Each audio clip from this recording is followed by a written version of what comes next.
আসসালামু আলাইকুম। আমি একটি নতুন ভিডিও নিয়ে চলে আসলাম। রূপচাঁদা মাছ বোনা করব, কিভাবে করব তা আপনাদের সাথে শেয়ার করব। যদি ভালো লেগে থাকে তাহলে লাইক কমেন্ট শেয়ার করবেন, সাবস্ক্রাইব করে আমার পাশেই থাকবেন। যে আমি মাছ বিছিয়ে রাখলাম, রূপচাঁদা মাছটা এখন আমি ভালো করে ধুয়ে হলুদ লবণ মেখে নিয়েছি। মাছটা আমি ভেজে এখন ইফতারি করব। এখন ইফতারির পরে আমি চলে আসলাম রান্নায়। রূপচাঁদা মাছটা সেহরির জন্য বোনা করব, তাই পেঁয়াজ ভেজে নিচ্ছি লবণ আর হলুদ দিয়ে।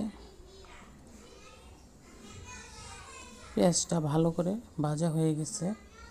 এখন আমি পেঁয়াজের মধ্যে একটু রসুন বাটা দিয়ে ভালো করে কষিয়ে নিচ্ছি। এখন একটু জল দিয়ে শুকনো মশলাগুলো দিয়ে দিলাম।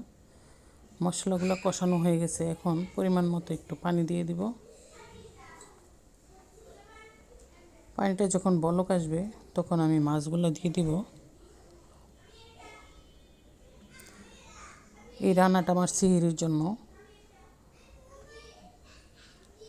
রমজান মাসে একটু ভুনা ভাজা হলে খেতে খুব ভালো লাগে, তাই আমি সেহরির জন্য বোনা করে নিলাম। আমার ভিডিও যদি ভালো লেগে থাকে তাহলে আমার পাশে থাকবেন। ধনিয়া পাতা দিয়ে দিলাম। এখন আমার রান্না শেষ, এখন উল্টিয়ে নিব।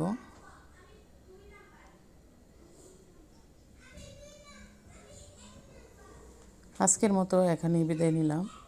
আবার দেখা হবে নতুন ভিডিওতে। আল্লাহ হাফেজ।